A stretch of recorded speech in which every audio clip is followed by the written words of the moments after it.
Excellences, Mesdames et Messieurs, 2024 avait débuté sous le signe de la confirmation de ma victoire et de celle de la coalition politique que j'ai conduite.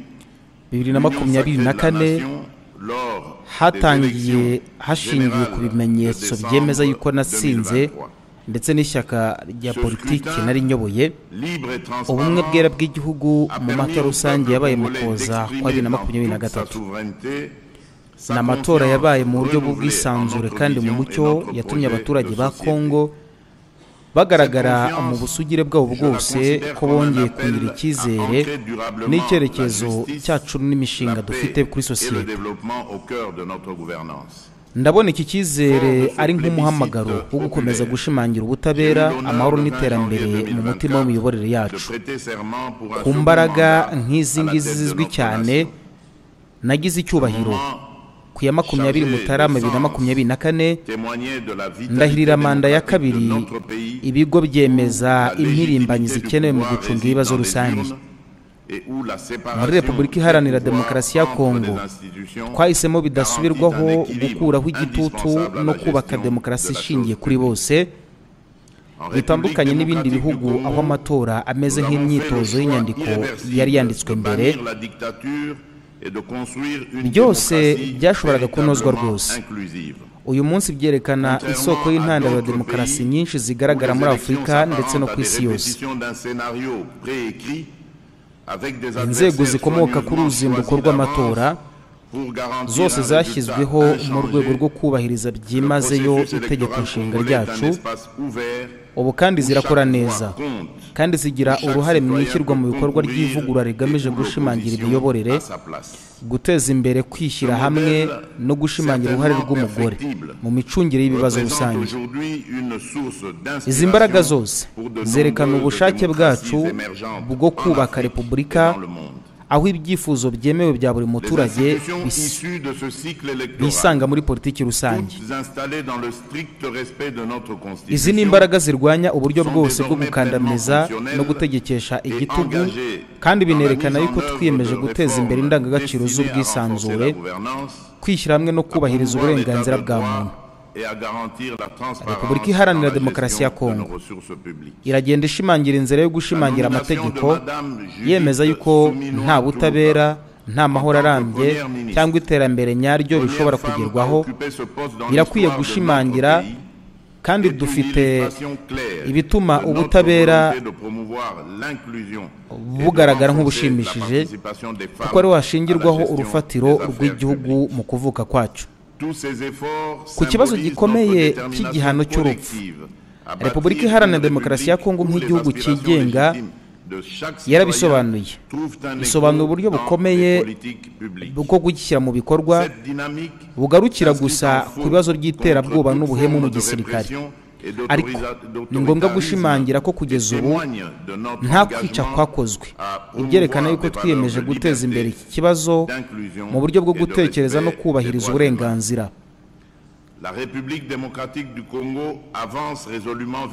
Ubutabera bwa Kongo bugomba kwerekana ubusugire bwacu, icyubahiro cyacu n'icyerekezo cyacu. Igihugu cyacu kirakomeye ndetse kandi gikomeye aho kudahana bitazongera kugira umwanya.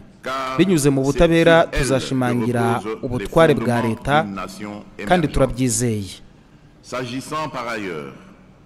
Leta ya bene wacu na bagenzi bacu,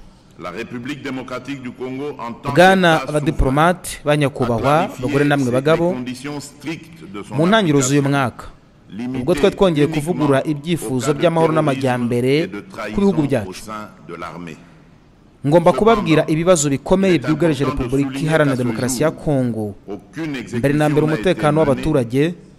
Mu mwaka ushize muri iki gihe twari twizeye yuko tuzagarukana amahoro ku banyagihugu bacu bo mu ntara y'Iburasirazuba bageragejwe n'intambara z'imyaka 40. Muri uyu mwuka igihugu cyanjye cyari cyiyemeje byimazeyo kugishyira mu bikorwa, hanakorwa igishushanyo mbonera cya Kongo n'u Rwanda kigamije gukemura ikibazo cy'umutekano no gukumira akajagari mu karere. Monsieur le doyen du corps diplomatique, Excellences, Mesdames et Messieurs, en ce début d'année, alors que nous renouvelons nos vœux de paix et de prospérité pour nos nations respectives, je me dois de vous entretenir des défis cruciaux auxquels la République démocratique du Congo fait face, au premier rang desquels se trouve la sécurité de nos populations. L'an dernier, à la même période, nous nourrissions l'espoir d'un retour à la paix pour nos compatriotes des provinces de l'Est, éprouvés par des décennies de conflits armés.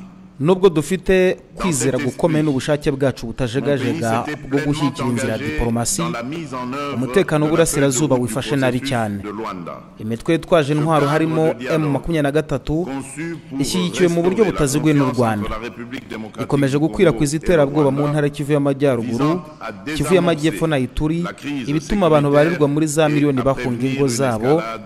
Mu kuboza kwa 2024 bemeza ibyo twamaganye imyaka myinshi, bashyiraho hamwe n'ibimenyetso bifatika kuba hari abasirikare ibihumbi b'abanyarwanda ku butaka bwacu, inkunga yabo ya politiki, ibikoresho ndetse n'abasirikare ku M23 ndetse n'uruhare bagize mu gukoresha mu buryo butemewe n'amategeko umutungo kamere wacu.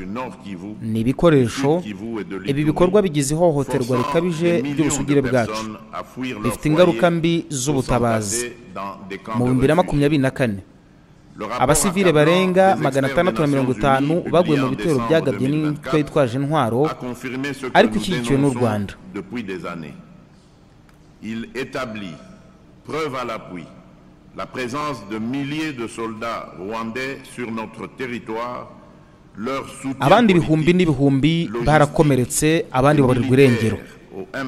Ikibazo cy'abimuye mu gihugu cyarushijeho kwiyongera, aho abantu barenga miliyoni 6 birukanwe mu ngo zabo kandi babayeho nabi mu nkambi zuzuye abantu, haba mu buyobozi no mu muco gakondo. Bashyizweho mu buryo butemewe, gushyiraho ubutegetsi bwo gukandamiza bukoresha abaturage baho kandi bubangamira cyane ubutegetsi bwa leta. Ibi bikorwa bitemewe birenze kugerageza kwemeza amategeko. Ni zimwe mu ngamba nkana zigamije guca intege igihugu cyacu mu gihe hashyirwaho uburyo bubi bwo kweza amoko amwe n'ingaruka mbi z'abantu n'imibereho. Dans des conditions précaires dans des camps surpeuplés. Dans les zones sous contrôle du M23, des administrations parallèles, à la fois administratives et coutumières, ont été instaurées de manière illégitime. Mu biganiro na Perezida wa Angola João Lourenço yasabye yuko hashyirwa agahenge k'imirwano mu masezerano ya Rwanda hari mu kwezi kwa munani. Repubulika Iharanira Demokarasi ya Kongo yari yarabyemeje nta buryarya, yizeye yuko bizaranga intangiro y'amahoro arambye. Ariko twicuje cyane aya masezerano yagiye arenga ku Rwanda inshuro nyinshi binyuze mu mutwe w'iterabwoba wa M23 ukomeje kwibasira ubusugire bw'igihugu cyacu nta kudahana. Muri urwo rwego, iseswa ry'inama y'ibihugu bitatu y'inzira ya Rwanda yari iteganijwe ku 15 Ukuboza 2024, yari igamije gusuzuma ariko yanatanzwe n'abaturanyi bacu ku bikorwa by'amahoro. Gusa ibiganiro bitaziguye n'umutwe w'iterabwoba ni nko kwemeza ibikorwa binyuranyije n'amategeko n'amahame remezo. Cet accord a été maintes fois violé par le Rwanda qui, par le biais du groupe terroriste M23, continue impunément d'attenter à notre souveraineté nationale. Dans le même ordre d'idées, l'annulation du sommet habayeho yuko hasabwa ibiganiro n'umutwe wa M23.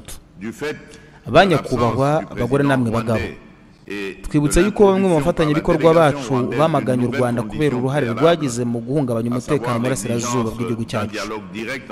Iyi myanya nubwo ari ngombwa iracyakomeza kuba idahagije kubera uburemere bw'ibikorwa by'umuryango w'abibumbye kandi ntibisiga gushidikanya. Hagomba gufatwa ibihano bifatika kandi byihuse kugira ngo ubugizi bwa nabi burangire kandi birinde yuko akarere kazamuka. Ariko iyi mihigo ntabwo ihagije. Dutegereje byinshi mu miryango mpuzamahanga kuruta ijambo ry'ubufatanye. Icyo Repubulika Iharanira Demokarasi ya Kongo ikeneye mu biyita inshuti ze, ibyo ni ibikorwa bifatika, inkunga ifatika ndetse n'ubushake buhamye bwo gusubiza umutekano, ubukungu n'ibibazo by'ubutabazi duhura nabyo.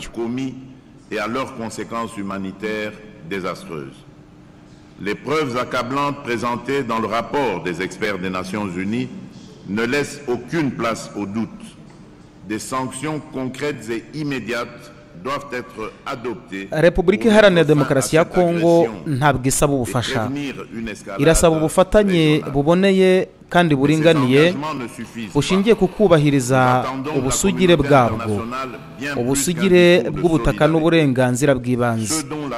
Iyi nkunga ntabwo ari ubutoni, ni inshingano rusange mu kubungabunga amahoro n'umutekano mpuzamahanga. Amahanga agomba noneho guhindura amagambo yayo mu bikorwa bifatika kandi bidahwitse. Ibihano bigomba kwibasira u Rwanda. Aba bayobozi ba gisirikare na politike bagize uruhare muri iri hohoterwa, kimwe n'umuyoboro wabo w'imari, ni ngombwa.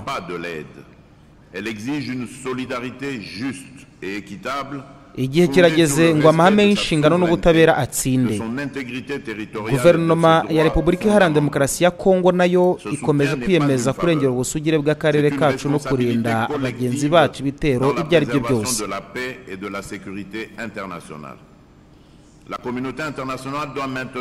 Turakomeza gushimangira ubushobozi bw'ibikorwa by'ingabo zacu no kurandura imitwe yose yitwaje intwaro ishinzwe ihohoterwa. Icyakora icyemezo cyacu cyo kuzana amahoro mu burasirazuba bw'igihugu cyacu ntabwo kigarukira gusa ku ngamba za gisirikare cyangwa ibikorwa byo kwambura intwaro. Twizera tudashidikanya ko kurwanya amakimbirane y'abitwaje intwaro bisaba ingamba zihamye z'iterambere, ubutabera n'imibereho myiza. Nubwo hari inzitizi, haracyari amahirwe dukomeza gukurikirana twiyemeje mu buryo butaryarya ariko butanga inyungu.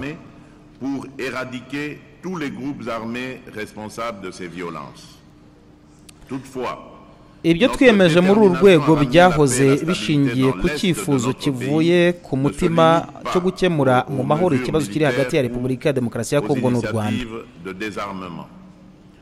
Icyakora u Rwanda ubushotoranyi bwa Kigali, uku ni ukurenga ku masezerano ndetse no gushyigikira M23. Reka tubivuge neza, bibangamiye icyizere cy'iki gikorwa, ariko reka mbivuge neza. Repubulika Iharanira Demokarasi ya Kongo ntizigera na rimwe ihangayikishwa n'abantu bo hanze bagerageza gushyiraho ibintu binyuranye n'inyungu zacu n'ubusugire bwacu. A toujours reposé sur la volonté sincère de résoudre pacifiquement. Tuzakomeza gushimangira imyanya yacu. Dialogue n'umutwe w'iterabwoba nka M23 n'umurongo utukura tutazigera twambuka. Kugerageza bisanzwe cyangwa se kwemeza abo bagizi ba nabi ni igitutsi cyo kwibuka abahohotewe no gusuzugura amahame remezo y'amategeko mpuzamahanga. Compromettre la crédibilité de ce processus. Ni muri urwo rwego ndashimira uruhare rukomeye umuryango w'iterambere rya Afurika y'Epfo SADC, ubutumwa bwo muri Repubulika Iharanira Demokarasi ya Kongo binyuze muri Sami DRC. Kongera manda yawo mu 2024 byari ikimenyetso gikomeye cy'ubufatanye bw'akarere mu guhangana n'iterabwoba ryatewe n'imitwe twaje intwaro. Sami DRC binyuze mu gushyigikira ingufu za Repubulika Iharanira Demokarasi ya Kongo ikomeje kugira uruhare runini mu gutuza intara zatewe. Ubufatanye bushingiye ku kwizerana no kubahana. Ni urugero rufatika rw'ubufatanye bw'akarere mu gukemura ibibazo by'umutekano. Ariko tugomba kurenga izo mbaraga. Kurwanya imitwe yitwaje intwaro ntabwo bishobora kuba byiza bitabaye ngombwa guhangana n'ubukungu bw'amakimbirane. Gukoresha nabi umutungo kamere cyane cyane amabuye y'agaciro nka colta na zahabu byose bitera ihohoterwa. kandi bigirira akamaro imitwe yitwara gisirikare mpuzamahanga. Son appui aux forces de la République démocratique du Congo continue de jouer un rôle essentiel dans la stabilisation des provinces affectées. Ce partenariat, fondé sur la confiance et le respect mutuel, est un exemple concret de l'efficacité de la coopération régionale pour faire face aux défis. Mu bihumbi 2024 twakajije umurego mu gushimangira amabuye y'agaciro ku nkunga y'abafatanyabikorwa mpuzamahanga.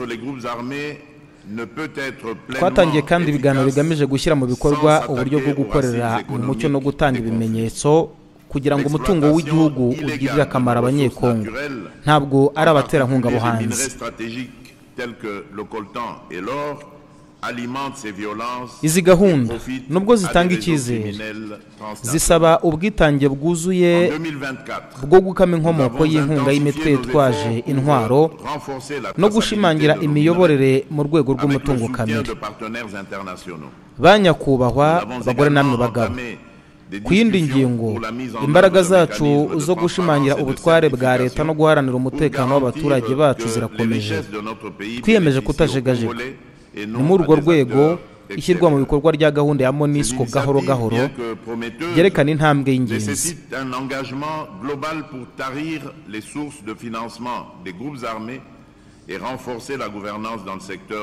Iyi gahunda yakozwe ku bwumvikane n'umuryango w'abibumbye kandi yashingiwe ku cyemezo cy'inama y'umuryango w'abibumbye ishinzwe umutekano nimero 2666.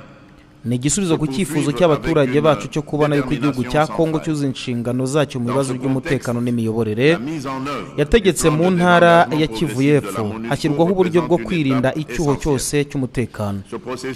Uku kuvaho gahoro gahoro guherekezwa no gushimangira cyane ubushobozi bw'ingabo zacu n'inzego zishinzwe umutekano zagaragaje ubushake bwo kurinda imbibi zacu n'abaturage bacu. De voir l'État congolais assumer pleinement ses responsabilités en matière de sécurité. Icyakora ndashaka gushimangira ko iki gikorwa gishobora kugerwaho ari uko umuryango mpuzamahanga ukomeje gukangurwa kugira ngo ushyigikire ingamba zo guhosha umutekano no gukemura intandaro y'amakimbirane yangiza ibice by'igihugu cyacu. Ce retrait progressif est accompagné d'un renforcement significatif des capacités de nos forces armées. Tuzirikana ibi twashimangiye ibikorwa bya gahunda y'igihugu yo kwambura intwaro, gusezera abaturage, kugarura abaturage no guhungabanya umutekano. PDDRCS ni gahunda y'ibanze kugira ngo abahoze ari abarwanyi basubizwe mu buzima bwa gisivile, bigamije gutanga ubundi buryo burambye ku rubyiruko rwinjizwa mu mitwe yitwaje intwaro, ifasha guca urugomo. N'urugomo kandi rutanga amahirwe y'ubukungu n'imibereho myiza y'abaturage batishoboye. PDDRCS ntabwo igarukira gusa kuri demobilisation y'abarwanyi. Ni igice cy'icyerekezo cyagutse cyo gutuza uduce twibasiwe n'amakimbirane. Binyuze mu bikorwa byo kugarura abaturage dukora kugira ngo tugarure ubuyobozi bwa leta. Ibikorwa remezo kandi bigaha abaturage baho serivisi z'ingenzi bambuwe imyaka. Ubu buryo nubwo bugoye ni ngombwa gushyiraho urufatiro rw'amahoro arambye no kugarura icyizere hagati y'igihugu hamwe n'abenegihugu. Bwana Duwaye w'ishami ry'abadiplomate, nyakubahwa abagore namwe bagabo, Repubulika Iharanira Demokarasi ya Kongo hamwe n'amateka akomeye, ubusugire bwayo n'uruhare runini muri Afurika akomeje kwizirika ku mpande zombi bishingiye ku buringanire, kubana no gufatanya. Est essentiel pour poser les bases d'une paix durable et pour rétablir la confiance entre l'État et ses citoyens. Monsieur le doyen du corps diplomatique, Excellences, Mesdames et Messieurs, la République démocratique du Congo, forte de son histoire, de sa souveraineté et de son rôle central en Afrique, demeure profondément attachée au multilatéralisme. Nous savons que les grands défis de notre époque, qu'il s'agisse de la paix, de la sécurité ou de la justice mondiale, ne peuvent être surmontés qu'à travers une coopération internationale fondée sur l'équité, le respect mutuel et la solidarité.